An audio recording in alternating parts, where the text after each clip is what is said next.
Bruce, how you doing? Good. Just checking first off on Miller. Is he all set to go tonight, or? Yeah, he's in. Okay. And just you've been through a few of these trade deadlines. Just how much of a shot in the arm does what Donnie did yesterday and the day before do for a team? Well, I think to get a guy of Taylor's magnitude, knowing we, could use that extra layer of secondary scoring and was big for our guys. That's his department, Steve, and risk for the of the future versus reward now, all that stuff that he has to make those decisions like every GM in the league. And we think he did a great job. We talk about we lose Anders off our roster, which is a hardworking kid, great kid. Was asked to change the way he played to a certain extent. Did what he was asked. We just had other guys ahead of him. So wish him luck in Buffalo, but you're not mortgaging the future. Obviously, a second round pick could turn into a good player, but and to add Lazar as well, who's a good depth player, good solid guy in the kill, has 5 goals. So thought he did a real good job upgrading, and obviously Riley, an area of need right now with all our injuries back there, good puck mover, an area that we've been lacking a little bit. So I think our guys are excited. Let's get them in the lineup. Let's get plans, see how they fit in, and go from there. Thank you. Matt Porter. Hey, Bruce. On Hall on the power play, having him on a strong side, what kind of opportunities do you see opening up there for him and David maybe on the other side, or kind of what do you see there? Well, he played there in Jersey, had success coming down the wall a little bit in Arizona. He's got a good shot, a wrister. Paster's more the one-timer guy. Taylor's more of a release, maybe even beat you one-on-one, make a play in tight areas. He's used to that. So coming down the left wing, he's been doing that his whole life. So you sort of superimpose that onto a power play in a smaller area in the O-zone, and it's just something he's good at. If he ends up on the other side, then it's more addition to the one-timers, the Smith, the Krejci, and Charlie up top. So they can flip-flop sides. Him and Krejci are both on their strong side now, which you lose the one-timer, but you get more of an attack off the elbow situation where you can make, more plays attacking the net, freezes the goalie a little more. So he's been real good at that throughout his career. So we're trying to give him the easiest adjustment possible, and then let's see where it goes. So see what kind of chemistry they build. I'm sure guys will move around and be in different spots, but we do like the shot mentality he brings. The second unit been a bit of a challenge there. Coyle, McAvoy, and Krejci, the guys that handle it the most, are pass first guys typically. So having a shoot first guy in there that still has the ability to make high end plays, should balance it out a little better. See how it goes. Joe Haggerty.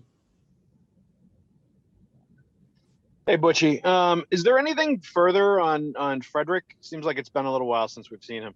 No, he was under the weather for a long time. He's not on the COVID list, so there's nothing to do with COVID there.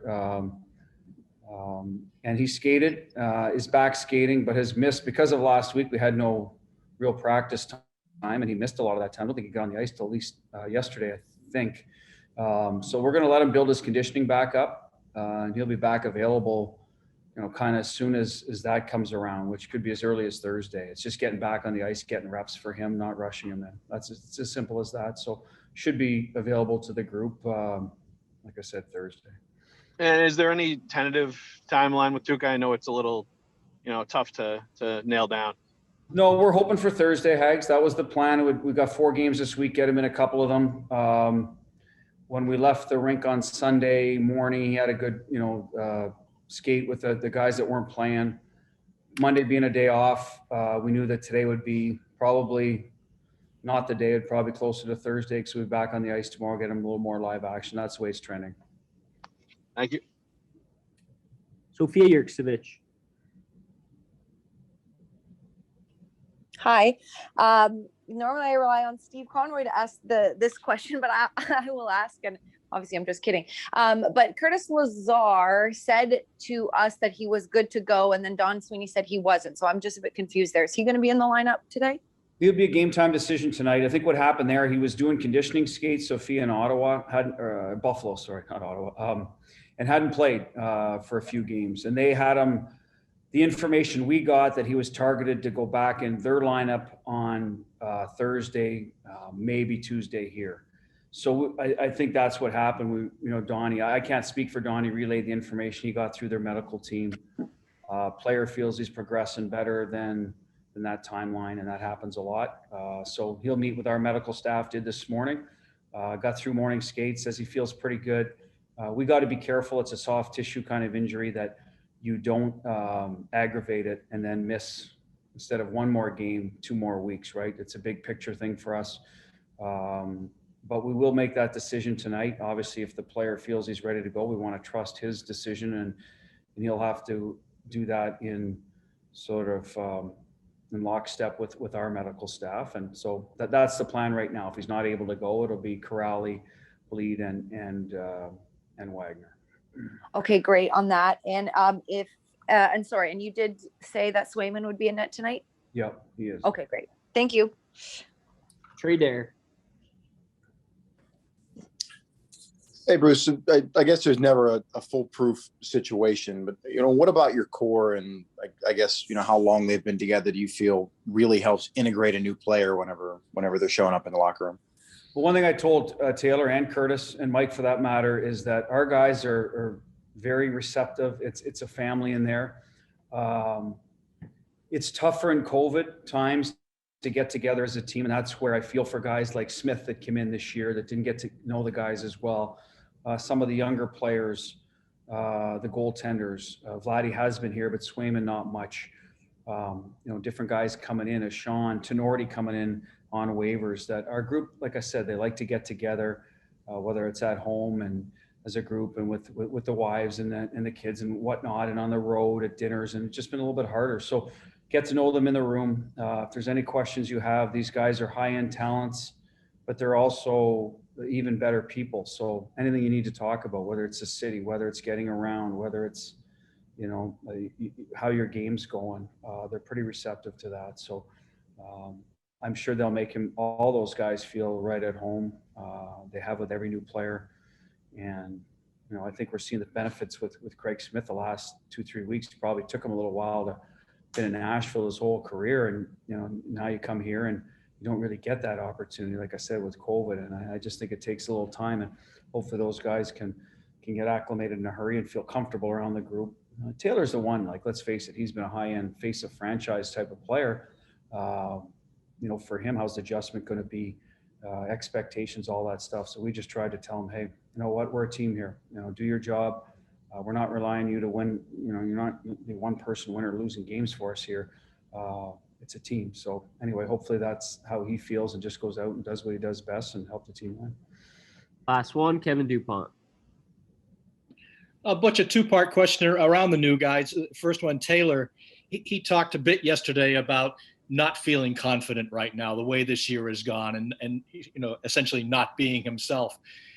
From your experience, what gets a guy going, a guy like him going? You don't know him personally well, but I would think a guy that's scored his whole life, what'll get him going is producing offensively, right? That's what they're just used to. That's probably how they've been measured their whole life, right or wrong, and that becomes the story. So I've told them, hey, you're going to play with good players here, but help us win games. That's how we're measuring it. We measure ourselves here when wins and losses. How do we do in the playoffs? Yes, he's an individual that will get judged by his point totals, but for us here, if you play well and doing your job and helping us win, I think the points will just come just because he's done it everywhere. This year, like I said, was an off year for him and the Sabres. They went through some COVID stuff early. Only he can talk to how that affected the group, the team, a change of coach, a change of GM, all those different things. I don't know how it affects a player's psyche, Kevin, but for us, it's like, hey, you're in an organization that has expectations, a city that has expectations, and we want those. We want pressure on us, and we want to embrace that because we've handled it well over here. So help us, win games and by playing to your strengths. And that's kind of the message we give to Taylor, and hopefully that helps his confidence, A, winning, and B, him making the plays he's used to making. And the second part is, I know everybody, it's a great room and guys love each other and all that. but you bring in a top six guy, a bottom six guy, a legitimate 18-minute guy on the back end. There's three jobs. I got to think from a coaching standpoint, that's sort of coaching gold in terms of motivating the other 15 skaters and just, competition for jobs. Yeah, we've pushed from below here for a few years. We've tried to create that with younger guys doing their time in Providence, come up, push people. And if the opportunity arises, pass people, right? And it's happened, I think, here. I don't want to go through every sort of scenario, but it has, and players have moved on that maybe were more accomplished. Maybe it's a Bolesky, maybe it was Hayes, maybe it was Backus. Other guys came along and kind of, pushed them out. Maybe Adam McQuaid at the end. I don't know. We can categorize it any way we want, but that's what we felt has made us a better organization.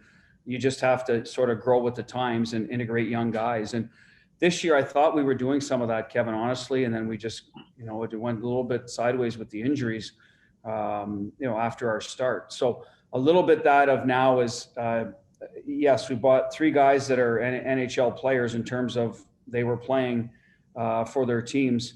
And now you've got, like you said, three guys that as a coach now you got to go talk to and say, okay, well, here's a little bit of adversity for you. Now you've got to do what you've got to do to stay in the lineup. And that's welcome to the pro hockey to a certain extent, right? I mean, every guy has to go through that till they've truly established themselves. So there'll be a little bit more of it now than it was earlier because of injuries. We weren't able to sort of, instill that mentality, and guys were going back in no matter what, and you're working with them and trying to get the best out of them every day. Now there's some options. So it becomes a little more on the incumbent on the player to prepare himself and make sure that when his number is on the board to play, that he's ready to go and help the team win and stay in the lineup. And that's, to me, how good, successful teams at any pro level function and operate, that they have competition and healthy competition. And it's our job as coaches, and the leaders' jobs in the room is to make sure that competition doesn't, tear the room apart, which can be a task at times, and depending on your personalities. But we feel we have high character guys. We brought in high character guys, and so it should be, like I said, healthy competition. That's great. Thank you. Yeah. Thank you, Coach. Media, we will end this link and be back 12 noon with David Krejci.